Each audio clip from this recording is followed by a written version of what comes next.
నమస్తే, welcome to our channel. నేను మెస్సెరి. TDP, Janasena, BJP పొత్తులో అయితే అంటే అభ్యర్థుల విషయంలో ఇంకా ఒక కొలికి రాలేదంటే ఎవరు అనేది ఇంకా ఫైనలైజ్ అయితే చేయలేదు. అయితే ఇదే సందర్భంలో బీజేపీ ఒక ట్విస్ట్ ఇచ్చింది. అదేంటంటే కొత్త ఇన్ఛార్జీల పేర్లను అయితే తెర మీదకి తీసుకొచ్చింది. ఇద్దరు కొత్త ఇన్ఛార్జీలను తీసుకొస్తున్నట్టు చెప్తుంది. ఇంతకీ ఎవరా ఇద్దరు?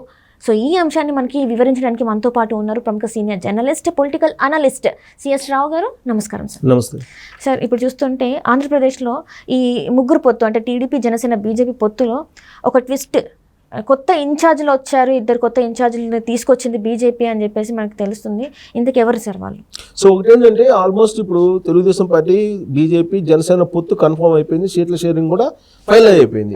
అయితే కొంతమంది అభ్యర్థుల ప్రకటన విషయంలో ఏకాభిప్రాయానికి రాలేకపోతుంది.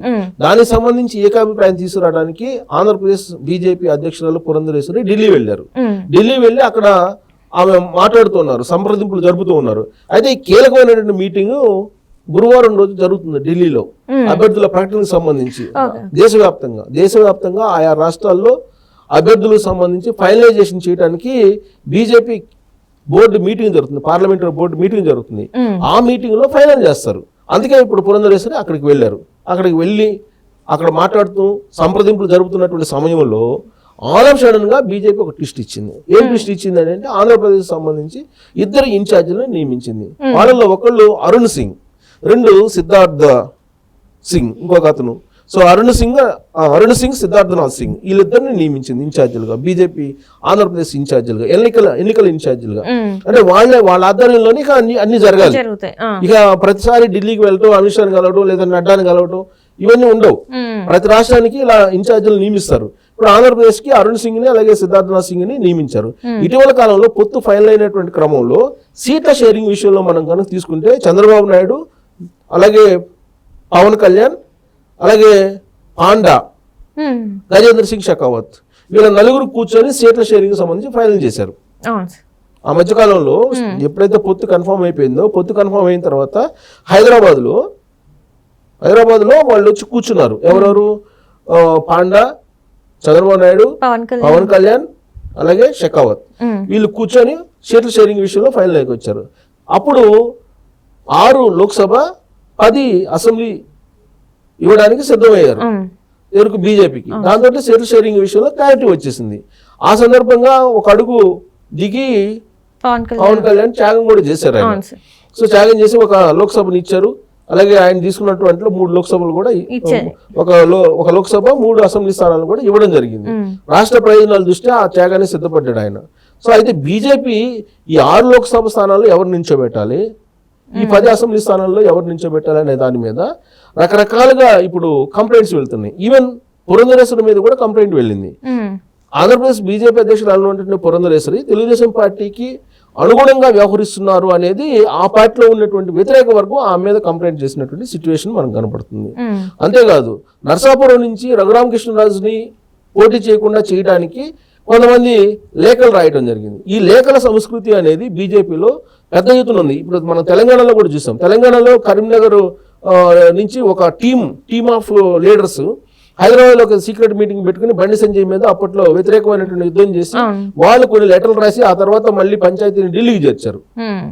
అలాగే ఆంధ్రప్రదేశ్ లో ఇప్పుడు అదే జరుగుతుంది. ఎందుకు జరుగుతుంది అని అంటే లోక్సభ విషయంలో లోక్సభకు సంబంధించి 6 లోక్సభలు ఇవ్వడానికి సిద్ధపడ్డారు కదా సీట్ల షేరింగ్. అది ఎవరెవరిని పెట్టాలి? అసలు 6 లోక్సభలు తొలి రోజుల్లో ఏవే లోక్సభలు అనుకున్నారు అని అంటే రాజమండ్రి, తిరుపతి, విజయనగరం, అరకు, అనకాపల్లి అనుకున్నారు. ఇది బీజేపీకి కేటాయించేటువంటి లోక్సభ స్థానాలు. వీటిల్లో విజయనగరం, అరకు, అనకాపల్లి స్థానాల్లో ఒకటి మినహాయించి విశాఖ ఇవ్వాలని చెప్పి అప్పట్లో కొంతమంది బీజేపీలో ఉండేటువంటి వైసీపీ కోవట్లు ఒక ప్రతిపాదన చేశారు. సో అప్పుడు నో అంది తెలుగుదేశం పార్టీ. సో కాబట్టి విజయనగరం, అనకాపల్లి, అరకు ఫిక్స్ అయిపోయారు. కానీ అనకాపల్లి, విజయనగరంలో బీజేపీ పోటీ చేస్తే ఓడిపోయేటువంటి పరిస్థితి ఉంది అనేది సర్వేలు చెప్తున్నాయి.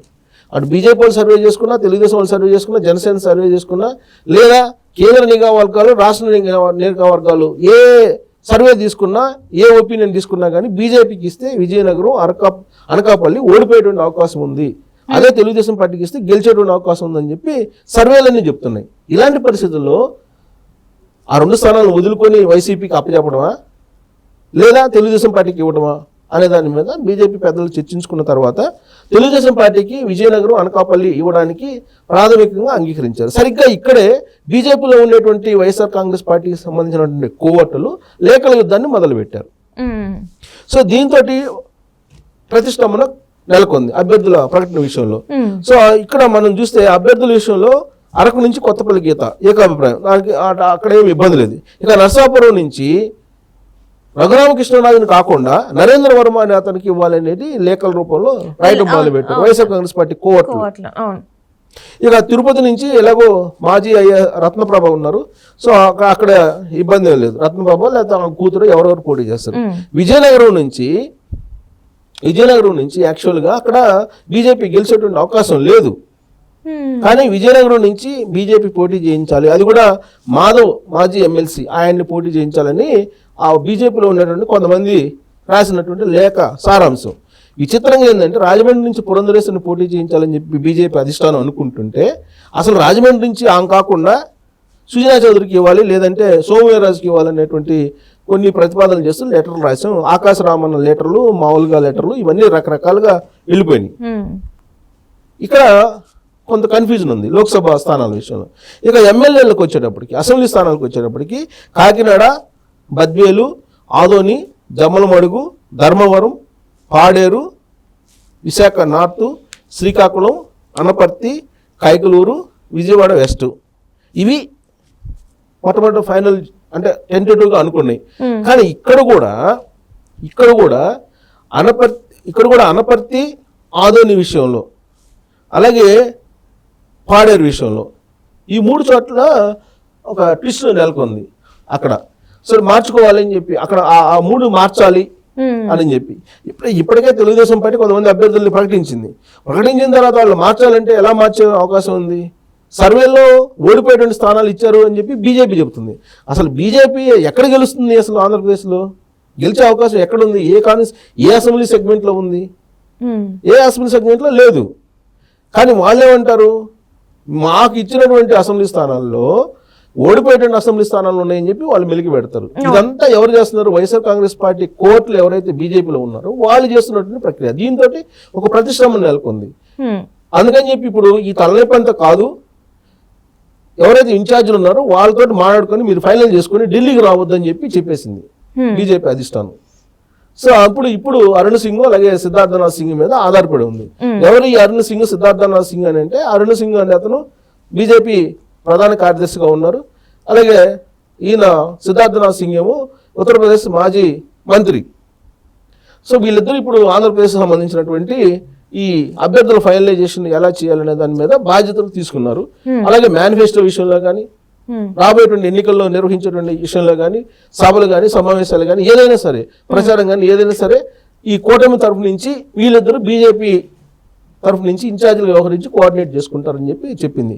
సో కాబట్టి వీళ్ళిద్దరితో కూర్చొని మళ్ళీ ఫైనల్ చేసేటువంటి అవకాశం ఉంది రేపో మాపో. వాస్తవంగా నిన్న మొన్న అనౌన్స్ చేయాలి, కానీ ఇప్పటికీ అనౌన్స్ కాలేదు. పురంధరేశ్వరి ఢిల్లీలో ఉన్నారు, ఇవాళ ఢిల్లీ నుంచి వచ్చే అవకాశం ఉంది. పురంధరేశ్వరి వచ్చిన తర్వాత మళ్ళీ వీళ్ళిద్దరు ఇన్ఛార్జితో కూర్చొని ఫైనల్ చేసడానికి 2-3 రోజులు పట్టేటువంటి అవకాశాలు ఉన్నాయని చెప్పి మనం భావించడానికి అవకాశం ఉంది. ఎందుకంటే చంద్రబాబు నాయుడు ఆల్రెడీ బస్సు యాత్రకి శ్రీకారం చుట్టబోతున్నారు. ఈ లోపుగానే అనౌన్స్ చేసి వెళ్ళేటువంటి ఛాన్సెస్ అయితే కనిపిస్తూ ఉన్నాయి. మొత్తం మీద ఏంటంటే వైఎస్ఆర్ కాంగ్రెస్ పార్టీకి సంబంధించినటువంటి కోవట్లు బీజేపీలో ఉన్నందువల్లనే ఇలాంటి సిచ్యువేషన్ వచ్చిందని చెప్పి మనం ఈ ఒక అభిప్రాయానికి అయితే రావచ్చు.